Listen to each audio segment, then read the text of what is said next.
নমস্কাৰ টাইমেটলৈ স্বাগতম আৰু লৈ আহিছো এটা গুৰুত্বপূৰ্ণ খবৰ অসম নাগালেণ্ড সীমান্তত বৰ্তমানেও নাগালেণ্ডৰ নগাৰ আগ্ৰাসন বন্ধ হোৱা নাই আৰু এবাৰ অসমীয়া লোকৰ ভূমিত নগা চৰকাৰে চলাইছে জৰীপ আৰু চৰকাৰ জৰীপ চলোৱাৰ পিছতেই অসমীয়া লোকৰ মাজত হাহাকাৰ লাগিছে আৰু এই সন্দৰ্ভত লৈ আহিছো সবিশেষ জনাই আছো টাইমেট বিগ ব্ৰেকিং সীমান্তত বন্ধ হোৱা নাই নগাৰ আগ্ৰাসন বৰ্তমানেও সীমান্তত নগাৰ আগ্ৰাসন বন্ধ হোৱা নাই নাগালেণ্ড প্ৰশাসনে অসমত প্ৰৱেশ কৰি চলাই জৰীপ অসমীয়া লোকৰ ভূমিত প্ৰৱেশ কৰি চলাই জৰীপ আৰু তাৰ পিছতেই হাহাকাৰ লাগিছে এসপ্তাহ পূৰ্বে নাগালেণ্ড জিলা প্ৰশাসনে অসমত জাৰি কৰিছিল প্ৰৱেশ কৰি চলাইছিল জৰীপ আৰু মৰিয়নিত অসমৰ ৰাজহ ভূমিত চকু নাগালেণ্ড চৰকাৰৰ অসমীয়া লোকৰ ভূমিত চকু দিছে নাগালেণ্ড চৰকাৰে নাগালেণ্ড আৰক্ষী বন বিভাগক লগত লৈ অসমৰ ভূমিত নাগাৰ চকু এবাৰ নগা লোকে অসমীয়া ভূমিত জৰীপ চলাইছে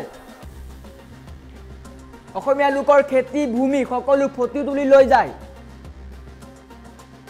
জৰীপ চলোৱাৰ পিছত পুনৰ 8 জনীয়া এটা নগা আৰক্ষীৰ দল অসমত প্ৰৱেশ কৰে আৰু অসমীয়া লোকক ভয় ভাবুকি দিয়াৰ অভিযোগ উত্থাপন কৰিছে স্থানীয় লোকে আৰু যাৰ বাবে সীমান্তত থকা অসমীয়া লোকৰ মাজত হাহাকাৰ লাগিছে শেহতীয়াকৈ নাগালেণ্ডৰ নগা একাংশ নগাই অসমত প্ৰৱেশ কৰি অসমীয়া লোকক ধমকি দিছিল আৰু তাৰ পিছতে নিৰাপত্তাহীনতাত ভুগিছে সীমান্তৱৰ্তী অসমীয়া লোক আৰু বৰ্তমান হাহাকাৰ লাগিছে অসমীয়া লোকৰ মাজত কিয়নো সঘনাই নগা লোকে অসমীয়া ভূমিত আগ্ৰাসন দিয়ে অসমীয়া ভূমিত জৰীপ চলাই অসমৰ ভূমি তেওঁলোকৰ বুলি দাবী কৰে আৰু এইবাৰ নগা চৰকাৰে বন বিভাগক লগত লৈ অসমীয়া লোকৰ ভূমিত জৰীপ চলাই ফটো মাৰি লৈ যায় ফটো মাৰি তেওঁলোকৰ খেতি চাহ বাগান সকলো তেওঁলোকে লৈ যায় আৰু তাৰ পিছতে আতংকত ভুগিছে সীমান্তৱৰ্তী অসমীয়া লোক কিয়নো সঘনাই সীমান্তত থকা অসমীয়া লোকক টাৰ্গেট কৰি আহিছে নগা লোকে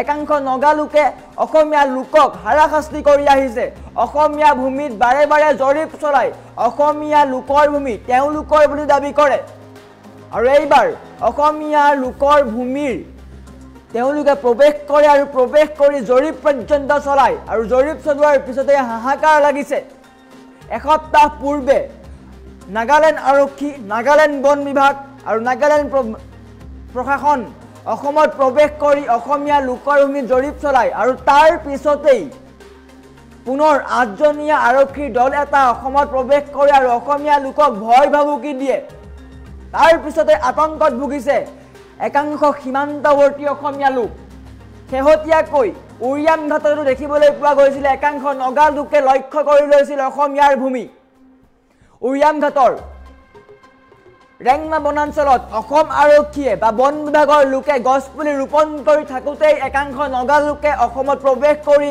বন্ধ কৰাইছিল গছপুলি ৰোপণ কাৰ্যসূচী আৰু অসম আৰক্ষীয়ে হাতজোৰ কৰি তেওঁলোকক যাবলৈ অনুৰোধ জনাইছিল তাৰ তদুপৰি মেৰাপানীতো একাংশ নগা লোকে অসমীয়া লোকক জাননী জাৰি কৰিছিল 50,000 টকা পৰ্যন্ত জৰিমনা বিহাৰ জাননী জাৰি কৰিছিল অসমীয়া লোকে যদি নাগালেণ্ডত গৈ গৰু চৰাই বা বৰশী বাই বা অন্য ধৰণৰ কিবা খেতি বাতি বা কিবা ধৰণৰ কাম কাজ কৰে তেনেস্থলত তেওঁলোকে অসমীয়া লোকক 50,000 টকা পৰ্যন্ত জৰিমনা বিহাৰ জাননী জাৰি কৰিছিল আৰু নগা লোকে বা নগা গাঁওবুঢ়াই অসমৰ কেইবাখনো গাঁৱলৈ উচ্ছেদৰ জাননী পৰ্যন্ত দিছিল তাৰ পিছতেই একাংশ নগা লোকে অসমীয়া লোকক টাৰ্গেট কৰিছিল অসমীয়া ভূমি তেওঁলোকৰ বুলি দাবী কৰিছিল আৰু তাৰ পিছতেই অসমীয়া লোক বা সকলো দল সংগঠন ডাঙৰ খাইছিল নগাক প্ৰশ্ৰয় নিদিবলৈ আহ্বান জনাইছিল চৰকাৰে দাবী উত্থাপন কৰিছিল যে অসম নাগালেণ্ডৰ যি সীমা সমস্যা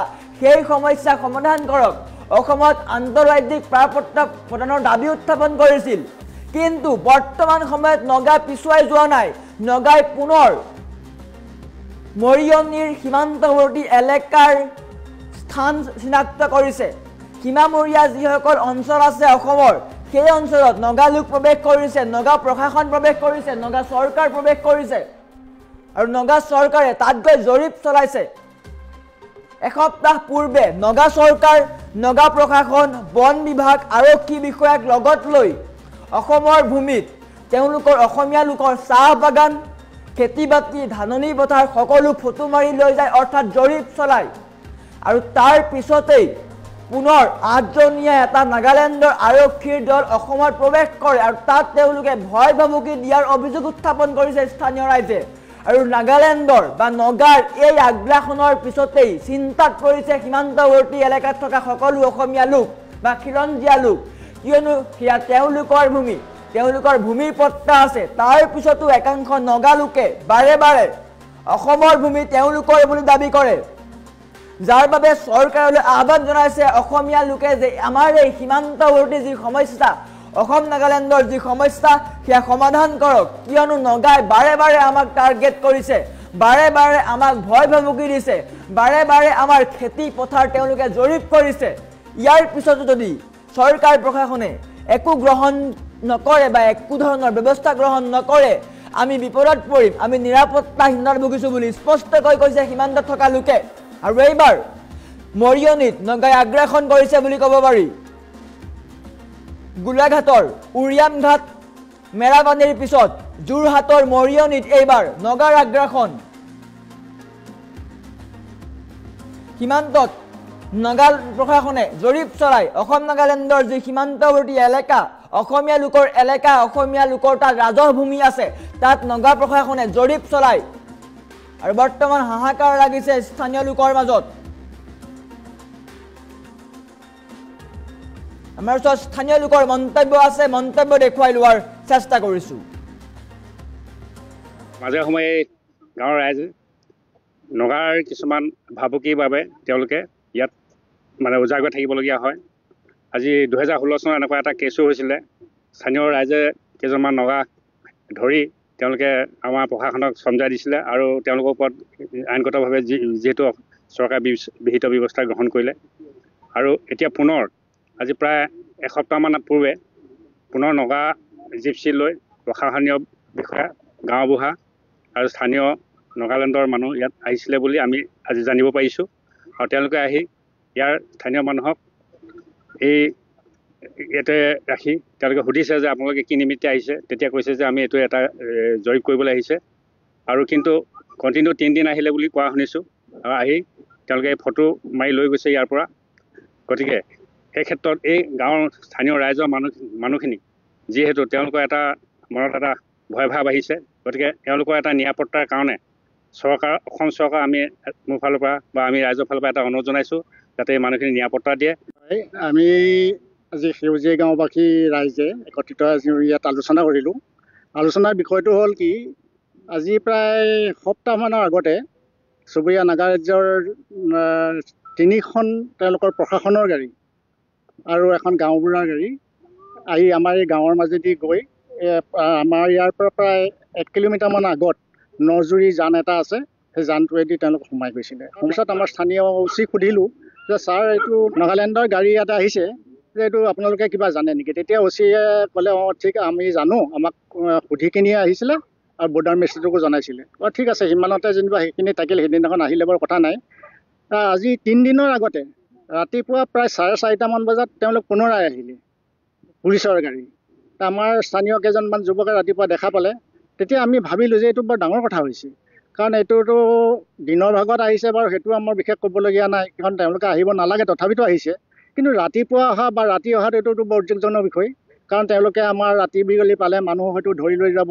তাৰপৰা তেওঁলোকে ঘূৰি যাওঁতে আমাৰ যিসকল ৰাইজে ইয়াত খেতিবিলাক কৰি আছে, সেই খেতিবিলাকৰ ফটো উঠাই লৈ গৈছে। গতিকে এইটো আমাৰ কাৰণে এটা বৰ চিন্তাৰ বিষয় হৈছে। গাঁৱৰ মানুহবিলাকে এতিয়া ভয় খাই আছে, কাৰণ আগতেও এনেকুৱা এটা ইয়াত ঘটনা হৈ গৈছিলে 2016 চনত। গতিকে সেইটো আকৌ পুনৰাবৃত্তি হ'ব নেকি বুলি ৰাইজে ভয় খাইছে। সেই বিষয় লৈ আমি আলোচনা কৰিলোঁ। আমি চৰকাৰক আহ্বান জনাইছোঁ ইয়াৰ পৰাই যাতে এই সমস্যাবিলাক আমাক নিষ্পত্তি কৰি দিয়ে যেন। মাজে সময়ে গাঁৱৰ ৰাইজে নগাৰ কিছুমান ভাবুকিৰ বাবে তেওঁলোকে ইয়াত উজাগৰ থাকিবলগীয়া হয়। আজি 2016 চনত এনেকুৱা এটা কেছো হৈছিলে, স্থানীয় ৰাইজে কেইজনমান নগা ধৰি তেওঁলোকে আমাৰ প্ৰশাসনক চমজাই দিছিলে আৰু তেওঁলোকৰ ওপৰত আইনগতভাৱে যিহেতু চৰকাৰে বিহিত ব্যৱস্থা গ্ৰহণ কৰিলে। আৰু এতিয়া পুনৰ আজি প্ৰায় এসপ্তাহমান পূৰ্বে পুনৰ নগা জিপচি লৈ প্ৰশাসনীয় বিষয়া, গাঁওবুঢ়া আৰু স্থানীয় নাগালেণ্ডৰ মানুহ ইয়াত আহিছিলে বুলি আমি আজি জানিব পাৰিছোঁ। আৰু তেওঁলোকে আহি ইয়াৰ স্থানীয় মানুহক ইয়াতে ৰাখি তেওঁলোকে সুধিছে যে আপোনালোকে কি নিমিত্তে আহিছে। তেতিয়া কৈছে যে আমি এইটো এটা জৰীপ কৰিবলৈ আহিছে, আৰু কিন্তু কণ্টিনিউ 3 দিন আহিলে বুলি কোৱা শুনিছোঁ। আৰু আহি তেওঁলোকে ফটো মাৰি লৈ গৈছে ইয়াৰ পৰা। গতিকে সেই ক্ষেত্ৰত এই গাঁৱৰ স্থানীয় ৰাইজৰ মানুহখিনি যিহেতু তেওঁলোকৰ এটা মনত এটা ভয় ভাৱ আহিছে, গতিকে তেওঁলোকৰ এটা নিৰাপত্তাৰ কাৰণে অসম চৰকাৰ আমি মোৰ ফালৰ পৰা বা আমি ৰাইজৰ ফালৰ পৰা এটা অনুৰোধ জনাইছোঁ যাতে এই মানুহখিনি নিৰাপত্তা দিয়ে। আমি আজি সেউজীয়া গাঁওবাসী ৰাইজে একত্ৰিত আজি ইয়াত আলোচনা কৰিলোঁ। আলোচনাৰ বিষয়টো হ'ল কি, আজি প্ৰায় সপ্তাহমানৰ আগতে চুবুৰীয়া নাগা ৰাজ্যৰ 3খন তেওঁলোকৰ প্ৰশাসনৰ গাড়ী আৰু এখন গাঁওবুঢ়াৰ গাড়ী আহি আমাৰ এই গাঁৱৰ মাজেদি গৈ আমাৰ ইয়াৰ পৰা প্ৰায় 1 কিলোমিটাৰমান আগত নজুৰি জান এটা আছে, সেই জানটোৱেদি তেওঁলোক সোমাই গৈছিলে। তাৰপিছত আমাৰ স্থানীয় OC সুধিলোঁ যে ছাৰ, এইটো নাগালেণ্ডৰ গাড়ী ইয়াতে আহিছে, যে এইটো আপোনালোকে কিবা জানে নেকি? তেতিয়া OCয়ে ক'লে, অঁ ঠিক, আমি জানো, আমাক সুধি কিনিয়ে আহিছিলে আৰু বৰ্ডাৰ মেজিষ্ট্ৰেটকো জনাইছিলে। অঁ ঠিক আছে, সিমানতে যেনিবা সেইখিনি থাকিল, সেইদিনাখন আহিলে বাৰু কথা নাই। আজি 3 দিনৰ আগতে ৰাতিপুৱা প্ৰায় 4:30মান বজাত তেওঁলোক পুনৰাই আহিলে পুলিচৰ গাড়ী। আমাৰ স্থানীয় কেইজনমান যুৱকে ৰাতিপুৱা দেখা পালে। তেতিয়া আমি ভাবিলোঁ যে এইটো বৰ ডাঙৰ কথা হৈছে, কাৰণ এইটোতো দিনৰ ভাগত আহিছে বাৰু, সেইটো আমাৰ বিশেষ ক'বলগীয়া নাই, কাৰণ তেওঁলোকে আহিব নালাগে, তথাপিতো আহিছে। কিন্তু ৰাতিপুৱা অহা বা ৰাতি অহাত এইটোতো বৰ উদ্বেগজনক বিষয়, কাৰণ তেওঁলোকে আমাৰ ৰাতি বিয়লি পালে মানুহ হয়তো ধৰি লৈ যাব। তাৰপৰা তেওঁলোকে ঘূৰি যাওঁতে আমাৰ যিসকল ৰাইজে ইয়াত খেতিবিলাক কৰি আছে, সেই খেতিবিলাকৰ ফটো উঠাই লৈ গৈছে। গতিকে এইটো আমাৰ কাৰণে এটা বৰ চিন্তাৰ বিষয় হৈছে। গাঁৱৰ মানুহবিলাকে এতিয়া ভয় খাই আছে, কাৰণ আগতেও এনেকুৱা এটা ইয়াত ঘটনা হৈ গৈছিলে 2016 চনত। গতিকে সেইটো আকৌ পুনৰাবৃত্তি হ'ব নেকি বুলি ৰাইজে ভয় খাইছে। সেই বিষয় লৈ আমি আলোচনা কৰিলোঁ। আমি চৰকাৰক আহ্বান জনাইছোঁ ইয়াৰ পৰাই, যাতে এই সমস্যা